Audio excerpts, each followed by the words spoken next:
स्वागत है। सुनो यूपी आप देख रहे हैं। वाराणसी की से खबर, जहां तमिल काशी संगमम का आज आखिरी दिन है। तमिल काशी संगमम के समापन समारोह में आज दिग्गज शामिल होंगे। गृह मंत्री अमित शाह, सीएम योगी मौजूद रहेंगे, केंद्रीय मंत्री धर्मेंद्र प्रधान और जी किशन रेड्डी मौजूद रहने वाले हैं। तमिलनाडु के राज्यपाल आर.एन. रवि भी कार्यक्रम में शामिल होने वाले हैं। तो ये बड़ी जानकारी वाराणसी से आपको दे दें। काशी तमिल संगमम का आज आखिरी दिन है और आज के दिन कई दिग्गज मौजूद रहेंगे। समापन समारोह में शामिल होंगे गृह मंत्री अमित शाह, सीएम योगी आदित्यनाथ, केंद्रीय मंत्री धर्मेंद्र प्रधान और जी किशन रेड्डी मौजूद रहने वाले हैं। तमिलनाडु के राज्यपाल आर.एन. रवि भी कार्यक्रम में शामिल होने वाले हैं। बड़ी खबर, काशी तमिल संगमम का आज आखिरी दिन और काशी के दौरे पर गृह मंत्री अमित शाह रहने वाले हैं। कई दिग्गज आज समापन समारोह में शामिल होंगे, जिसमें कि अमित शाह हैं, योगी आदित्यनाथ मौजूद रहेंगे, केंद्रीय मंत्री धर्मेंद्र प्रधान भी मौजूद रहने वाले हैं। और शाह का तमिल प्रणाम क्या है वो आपको जरा बताते हैं। काशी दौरे पर गृह मंत्री अमित शाह रहने वाले हैं, काशी तमिल संगमम में शामिल होंगे। काशी तमिल संगमम का आज समापन होना है और कई दिग्गज शामिल होने वाले हैं। अमित शाह भी आज मौजूद रहेंगे। समापन समारोह में मुख्य अतिथि के तौर पर आज अमित शाह वाराणसी पहुंचेंगे। केंद्रीय मंत्री भी शामिल होने वाले हैं, योगी आदित्यनाथ भी मौजूद रहेंगे। 3 घंटे तक कार्यक्रम का आयोजन होगा और इस कार्यक्रम के बाद समापन हो जाएगा। समारोह में तमिलनाडु और काशी का जुड़ाव देखने को मिलेगा। 19 नवंबर को प्रधानमंत्री मोदी ने इस कार्यक्रम की शुरुआत की थी। जनसभा को आज गृह मंत्री अमित शाह भी संबोधित करेंगे और 19 नवंबर को जहां प्रधानमंत्री का भी संबोधन हुआ था और योगी आदित्यनाथ का भी संबोधन हुआ था, आज जब इसका समापन हो रहा है तो गृह मंत्री अमित शाह मुख्य अतिथि के तौर पर पहुंचेंगे और जनसभा को भी आज संबोधित करेंगे।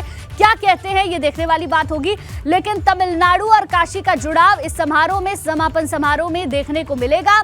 19 नवंबर को इसकी शुरुआत हुई थी और आज इसका समापन हो जाएगा। पूरा कार्यक्रम क्या रहने वाला है, minute to minute Amit Shah का, वो आपको बता देते हैं। शाम 4:35 पर बाबतपुर एयरपोर्ट पहुंचेंगे अमित शाह। BHU के एम्फी थिएटर ग्राउंड उसके बाद जाएंगे। काशी तमिल संगमम समापन समारोह में शामिल होंगे। शाम 5 बजे से लेकर 7 बजे तक कार्यक्रम चलने वाला है। काशी विश्वनाथ के दर्शन भी करेंगे, काल भैरव की पूजा करेंगे, राष्ट्र कवि सुब्रमण्यम भारती के घर पर भी जाएंगे और रात 8 बजे दिल्ली लौट आएंगे अमित शाह। ये पूरा मिनट टू मिनट कार्यक्रम रहने वाला है। अब कौन कौन शामिल रहने वाला है अमित शाह के साथ साथ वो भी आपको बता देते हैं। गृह मंत्री अमित शाह मुख्य अतिथि के तौर पर मौजूद रहेंगे। उत्तर प्रदेश के मुख्यमंत्री योगी आदित्यनाथ भी मौजूद रहेंगे। केंद्रीय मंत्री धर्मेंद्र प्रधान रहेंगे, केंद्रीय मंत्री किशन रेड्डी भी मौजूद रहने वाले हैं, प्रहलाद पटेल मौजूद रहेंगे और तमिलनाडु के राज्यपाल आर.एन. रवि भी आज के इस कार्यक्रम में मौजूद रहने वाले हैं। तो मंच से अमित शाह क्या कहते हैं इस पर सभी की नजरें होंगी, क्योंकि वो संबोधित भी करेंगे और ये तमाम बड़े मेहमान मौजूद आज रहने वाले हैं, क्योंकि आज काशी तमिल संगमम का समापन होने जा रहा है। नीतीश हमारे संवाददाता ज्यादा जानकारी के साथ जुड़ गए हैं, उनसे पूरा अपडेट लेंगे। नीतीश, आज काशी तमिल संगमम का समापन हो रहा है। जब शुरुआत हुई थी तो भी भव्य थी और समापन भी भव्य होगा, क्योंकि तमाम मुख्य अतिथि पहुंचने जा रहे हैं। निश्चित तौर पे देश के प्रधानमंत्री और काशी के सांसद ने इसकी शुरुआत की थी और मैं उसी जगह पे मौजूद भी हूं। आपको पहले तस्वीरें दिखा दूं। देखिए ये तैयारियां, ये मंच है और इसी मंच से संबोधन होगा। गृह मंत्री इसी मंच से संबोधन करेंगे और इसके साथ ही देखिए आप चारों तरफ, आप पूरी तरह से काशी और तमिल के रंग में रंगा हुआ ये मंच आपको दिखाई दे रहा होगा। जो कला है वो आपको दिखाई दे रही होगी। सामने आप देखिए वो जो सामने कटआउट है वो बाबा श्री काशी विश्वनाथ धाम को दर्शाता हुआ ये कटआउट है और पीछे आप कुर्सियों की भी तस्वीर दिखा देते हैं। आप देखिए यहाँ पर तैयारियां किस तरह से की गई हैं। ये सारी कुर्सियां पूरी लग चुकी हैं और अब तैयारियां पूरी हैं और गृह मंत्री का इंतजार है। अगर बात करें तो यहाँ पर सांस्कृतिक कार्यक्रम का आयोजन होगा। सांस्कृतिक कार्यक्रम के आयोजन के साथ ही संबोधन भी होगा गृह मंत्री का और उसके बाद गृह मंत्री का अगला कार्यक्रम यहाँ के बाद शुरू होगा और फिर यहाँ से काशी से रवाना हो जाएंगे।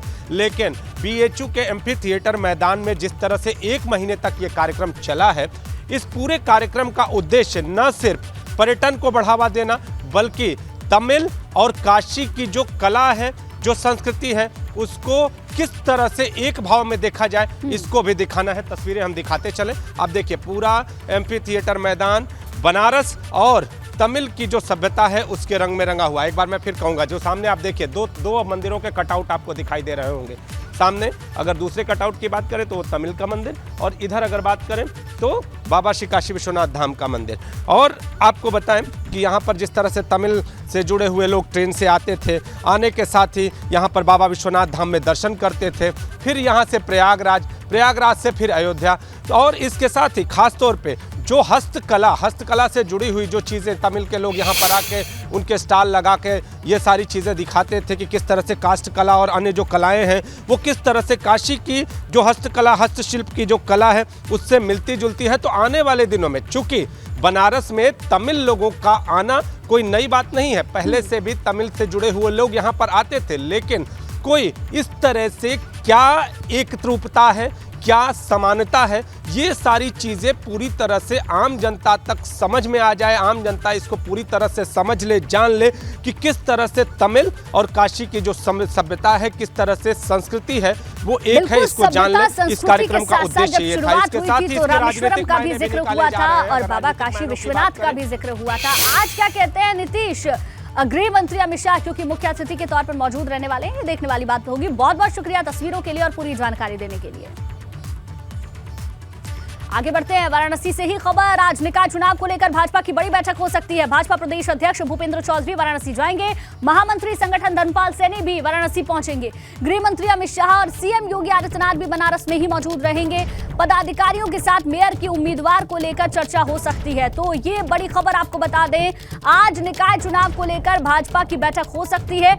लगातार बैठकों का दौर भारतीय जनता पार्टी में जारी है। भाजपा प्रदेश अध्यक्ष भूपेंद्र चौधरी वाराणसी आज जाएंगे। महामंत्री संगठन धर्मपाल सिंह सैनी भी वाराणसी जाएंगे। गृह मंत्री अमित शाह और योगी आदित्यनाथ वाराणसी में मौजूद रहेंगे। पदाधिकारियों के साथ मेयर के उम्मीदवार को लेकर चर्चा हो सकती है, क्योंकि उपचुनाव के खत्म होने के बाद अब पूरा फोकस बीजेपी का निकाय चुनाव पर है। और ऐसे में जिताऊ कैंडिडेट कौन होगा, किसको मैदान में उतारा जाए जिसके बाद जीत हासिल हो, इस पर बीजेपी लगातार मंथन कई बैठकों में कर चुकी है। आज भी बड़ी बैठक होनी है, पदाधिकारियों के साथ बैठक होगी। मेयर का उम्मीदवार कौन होना चाहिए, किस नगर निगम से, इस पर सभी की निगाहें होंगी और बीजेपी लगातार इस पर मंथन कर भी रही है।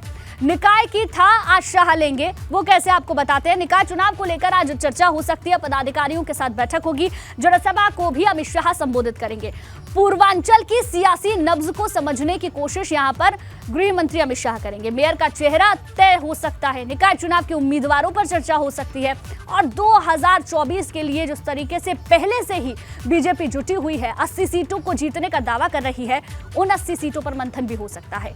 2 दिन पहले दिल्ली में बड़ी बैठक भी हुई थी, लखनऊ में लगातार बैठकें चल रही हैं, वाराणसी में आज बैठक हो सकती है, निकाय चुनाव के उम्मीदवारों पर चर्चा हो सकती है। और नीतीश हमारे साथ एक बार फिर से जुड़ गए हैं, उनसे पूरी जानकारी लेंगे। नीतीश, उपचुनाव के बाद अब पूरा फोकस निकाय चुनाव पर है और लगातार विधानसभा चुनाव के बाद से ही हमने सुना है कि 24 में 80 सीटें जीतने का दावा भारतीय जनता पार्टी कर रही है। तो बीजेपी को पता है कि कहीं ना कहीं निकाय चुनाव की जीत उनका हौसला भी बढ़ाएगी और जमीनी हकीकत भी भाजपा को बता देगी कि जनता के जहन में 24 से पहले चल क्या रहा है। निश्चित तौर पे, और ये जो चुनाव होगा, निकाय चुनाव संदेश देने का काम करेगा। चूंकि अगर 1995 से बात करें तो भारतीय जनता पार्टी का मेयर यहाँ के नगर निकाय चुनाव में नगर निगम की सीट पर काबिज रहता है और हर स्तर पर ये जो सीट है उसे बीजेपी किसी भी कीमत पर हासिल करना चाहती है। लेकिन इसके इतर अगर बात करें तो उम्मीदवार तो अपनी जगह है, लेकिन दावेदारों की फहरिस्त लंबी है। 30 से ज्यादा दावेदार इसमें खड़े हैं। कई उच्च पदस्थ लोग, यानी जो संगठन के पदस्थ लोग हैं, उन्होंने भी अपना आवेदन दे दिया है। और आपको बता दूं कि सूत्रों के हवाले से खबर है कि बनारस की वर्तमान मेयर भी लखनऊ के चक्कर लगाती हुई देखी जा रही थी। तो फोन की घंटियां बज रही हैं, लोग अपने अपने जुगाड़ भी तलाश रहे हैं और ऐसी स्थिति में संगठन में पूरी तरह से एक रूपता हो, चुनाव पारदर्शिता के साथ एक होकर, एकजुट होकर लड़ा जाए, ये बड़ा चैलेंज है। और इसके लिए आज यहाँ पर बैठक हो सकती है, पूरी रणनीति तय हो सकती है और कौन मेयर हो, उसकी योग्यता क्या हो, किस तरह से वो संगठन को आगे चलाए। और इसके साथ निकाय चुनाव में आने वाले समय में जो शहर का विकास है, चूंकि 5 साल की अगर बात करें तो जो वर्तमान मेयर है 5 साल में कहीं विशेष तौर पे शहर के आम नागरिकों की मैं बात कर रहा हूं कि आम तौर पे ये शहर में दिखी नहीं है, ऐसे मैसेज हैं। तो आने वाला जो मेयर हो वो बिल्कुल, पूरी ये तरह सबसे ज्यादा महत्वपूर्ण है। नीतीश की जनता के बीच में अभी तक क्या मैसेज गया है और किसको एक बार फिर से उम्मीदवार बनाया जाए, इस पर भारतीय जनता पार्टी लगातार मंथन कर रही है। शुक्रिया जानकारी के लिए। आगे बढ़ते लखनऊ से अगली खबर, जहां सपा अध्यक्ष अखिलेश यादव आज पार्टी मुख्यालय जाएंगे। पार्टी मुख्यालय पर कार्यकर्ताओं से मुलाकात करेंगे। निकाय चुनाव को लेकर पार्टी पदाधिकारियों से चर्चा करेंगे। मेयर और पार्षद पदों के आवेदनों की स्क्रीनिंग करेंगे। बैठक में प्रदेश अध्यक्ष समेत स्क्रीनिंग कमेटी के सदस्य भी मौजूद रहने वाले हैं। तो बड़ी जानकारी आपको दे दें, सपा अध्यक्ष अखिलेश यादव आज पार्टी मुख्यालय जाएंगे। पार्टी मुख्यालय पर कार्यकर्ताओं से मुलाकात करेंगे। निकाय चुनाव को लेकर पदाधिकारियों से चर्चा भी की जाएगी। तो एक तरफ जहां भारतीय जनता पार्टी जुटी हुई है, वहीं दूसरी तरफ सपा अध्यक्ष अखिलेश यादव भी आज पार्टी मुख्यालय पहुंचेंगे, कार्यकर्ताओं से मुलाकात करेंगे। अपने आप को निकाय चुनाव में मजबूत करने की कोशिश समाजवादी पार्टी कर रही है। हालांकि इससे पिछले नतीजों को देखें तो एक भी जो नगर निगम है उसको समाजवादी पार्टी जीत नहीं पाई है। तो निकाय को लेकर अखिलेश का मंथन जारी है, बैठकें चल रही हैं। निकाय की तैयारियों पर समाजवादी पार्टी महामंथन करने में जुटी है। अखिलेश यादव पार्टी मुख्यालय में आज एक बैठक करने वाले हैं। कार्यकर्ताओं से भी मुलाकात करेंगे। निकाय चुनाव की तैयारियों की समीक्षा भी करेंगे। मेयर पार्षद के लिए आए आवेदनों को भी आज अखिलेश यादव देखेंगे। आवेदनों पर स्क्रीनिंग कमेटी से चर्चा करेंगे। प्रदेश अध्यक्ष स्क्रीनिंग कमेटी में शामिल विधायक भी इस दौरान मौजूद रहेंगे। तो समाजवादी पार्टी भी निकाय चुनाव को लेकर इस वक्त पूरे जोश में नजर आ रही है। बैठक आज होनी है। मेयर पार्षद को लेकर जो आवेदन अभी तक आए हैं, क्योंकि इससे पहले हमने देखा शिवपाल यादव भी लगातार लखनऊ में मौजूद रहे थे, आवेदनों को ले रहे थे, स्वीकार कर रहे थे, और उन आवेदनों को अब अखिलेश यादव देखेंगे। आवेदनों पर स्क्रीनिंग कमेटी से चर्चा की जाएगी। प्रदेश अध्यक्ष स्क्रीनिंग कमेटी में शामिल विधायक भी इस दौरान मौजूद रहने वाले हैं। अनुभव का रुख करेंगे, हमारे संवाददाता ज्यादा जानकारी के साथ जुड़ गए हैं। अनुभव, एक तरफ भारतीय जनता पार्टी लगातार जुटी हुई है निकाय चुनाव की तैयारियों में। पिछले नतीजों से अगर देखें तो समाजवादी पार्टी वहां पर एक भी निगम नहीं जीत पाई थी, लेकिन मैनपुरी की जीत के बाद कहीं ना कहीं विश्वास बढ़ा हुआ है और अपनी तैयारी भी पुख्ता करने की कोशिश समाजवादी पार्टी कर रही है। देखिए, ये जो निकाय के चुनाव हैं जो होंगे, अगर हम कहें तो अब जब कोर्ट अगर इस पे 20 तारीख को जो भी फैसला देगा उसके बाद तय होगा कब होंगे। लेकिन इतना ज़रूर है कि 2024 के लोकसभा चुनाव के पहले ये बहुत महत्वपूर्ण है। हर पार्टी इसको बहुत इंपॉर्टेंट मान रही है और इसीलिए इस तरीके से सभी ने अपनी तैयारी शुरू कर दी। बीजेपी की आपने बात की, समाजवादी पार्टी हो, बहुजन समाज पार्टी हो, कांग्रेस हो, सभी इस चुनाव में जुट गई हैं। और अब मैनपुरी का जब परिणाम आया उसके बाद से इंतजार हो रहा है कि अखिलेश यादव पार्टी कार्यालय आए, बैठकें हों, स्थानीय निकाय चुनाव को लेकर क्या रणनीति रहेगी, कम से कम ये चर्चा हो, ये तय हो। और समाजवादी पार्टी ने हालांकि ऑब्जर्वर पहले ही बना दिए थे सभी जगहों पर, 75 जिलों में उन्होंने अपने ऑब्जर्वर नियुक्त किए थे। और साथ ही साथ उनकी भी कोशिश यही है कि जो नाम आए वो नीचे से आए, यानी वहाँ पर जो स्क्रीनिंग कमेटी है उसमें जो विधायक हैं, जो जिला अध्यक्ष हैं, जो चुनाव लड़े थे कैंडिडेट हैं, वो भी उसमें शामिल हैं। तो एक पूरी वो कमेटी बनाई हुई है स्क्रीनिंग के लिए, वही सारे नामों को भेजेंगे। पर इंतजार अखिलेश यादव का हो रहा था कि वो पार्टी कार्यालय आए। लखनऊ तो वो थे, लेकिन फिर दिल्ली चले गए, मैनपुरी में रहे, लोगों को वहाँ धन्यवाद दे रहे थे, और जब वापस आए तो आज इंतजार है कि पार्टी कार्यालय जब पहुंचेंगे तो क्या कुछ रणनीति तय करेंगे स्थानीय निकाय चुनाव के लिए। क्योंकि जैसा आपने कहा 2017, देखिए 2017 में 16 नगर निगम थे उत्तर प्रदेश में। समाजवादी पार्टी का किसी भी हम कहें तो नगर निगम में कोई मेयर नहीं जीता था। और नगर पालिका की बात कर ले, नगर पंचायतों की बात कर ले, वहाँ पर भी जीत का जो परसेंटेज था वो कम था। पर इस बार ये कह रहे हैं कि हम इसको बढ़ाएंगे। और मैनपुरी में जिस तरीके से समाजवादी पार्टी को जीत मिली, तो एक बात तो पार्टी को अब लग रही है कि अगर हम यूनाइट होकर लड़ेंगे बीजेपी से तो उसका फायदा उसको मिलेगा। बिल्कुल, बिल्कुल उसका फायदा देखने को मिलेगा और इसीलिए लगातार मंथन भी किया जा रहा है। आज बड़ी बैठक होनी है। ठीक है अनुभव, आप हमारे साथ बने रहिए, आगे भी आपसे जानकारी लेंगे। और Uttar Pradesh global investor summit से जुड़ी बड़ी खबर मिल रही है। समिट से पहले ही विदेशी उद्योगपतियों ने निवेश के लिए अप्लाई कर दिया है। यमुना प्राधिकरण में 15,000 करोड़ का निवेश ऑनलाइन अप्लाई किया गया है। स्वीडन से यूपी को 15,000 करोड़ का निवेश मिला है। रिटेल स्टोर्स, मॉल और फिल्म सिटी में निवेश करने के लिए भी कंपनियां तैयार हैं। कचरे से ऊर्जा उत्पादन की परियोजना स्थापित करने पर भी बात हुई है। प्रमुख कंपनी साब रक्षा उपकरण के उत्पादन के लिए भी यूनिट लगाई जाएगी। एनटीटी कंपनी नोएडा में एक और डेटा सेंटर बनाएगी। दुनिया की सबसे बड़ी मेडिकल डिवाइस मैन्युफैक्चरिंग करने वाली कंपनी में से एक मेडिकल डिवाइस और एसीटी इक्विपमेंट यमुना प्राधिकरण में निवेश करने का निर्णय लिया गया है। जापान से यमुना प्राधिकरण के सीईओ डॉक्टर अरुणवीर सिंह ने ये पूरी जानकारी दी है। निवेशक के आने से लाखों लोगों को प्रत्यक्ष और अप्रत्यक्ष रूप से रोजगार मिलेगा। और अनुभव लगातार हमारे साथ बने हुए हैं। अनुभव, जो इन्वेस्टर समिट होने वाला है उस पर निगाहें सबकी टिकी हुई हैं, क्योंकि इन्वेस्टमेंट को लेकर लगातार हमने देखा जहां मंत्री भी बाहर नजर आए और कई सारी ऐसी कंपनियां हैं जो इन्वेस्ट करने के लिए रेडी है। और अगर ऐसा होता है तो उत्तर प्रदेश में एक बड़ा बदलाव देखने को मिलेगा, रोजगार के लिहाज से, डेवलपमेंट के लिहाज से।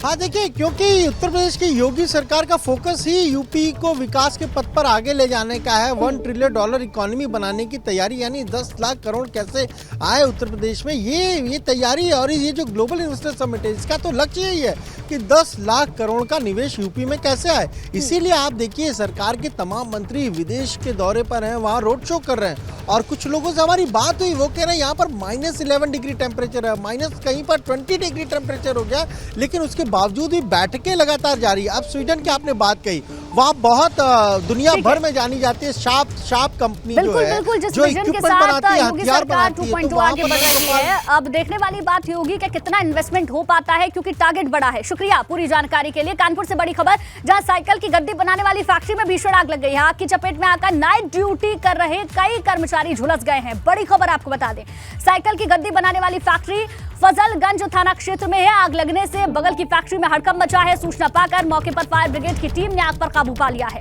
घायलों को अस्पताल में भर्ती कराया गया। इस आग में फैक्ट्री में रखा लाखों का सामान जलकर राख हो गया है। तो बड़ी खबर आपको बता दें, कानपुर से ये जानकारी मिल रही है। साइकिल की गद्दी बनाने वाली ये फैक्ट्री है जहां पर आग लगी है और नाइट ड्यूटी कर रहे कई कर्मचारी भी इसमें झुलस गए हैं। साइकिल की गद्दी बनाने वाली फैक्ट्री फजलगंज थाना क्षेत्र में है। 2 तस्वीरें हम आपको दिखा रहे हैं। पहली तस्वीर फैक्ट्री की तस्वीर है जहां पर ये आग लगी है, कई कर्मचारी झुलसे हैं। दूसरी तस्वीर अस्पताल की है जहां घायल हो गए हैं कई सारे कर्मचारी।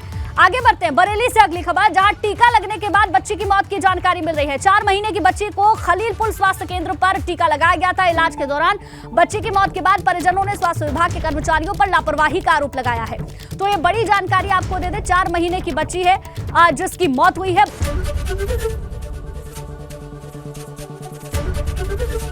एबीपी गंगा, खबर आपकी, जुबान आपकी।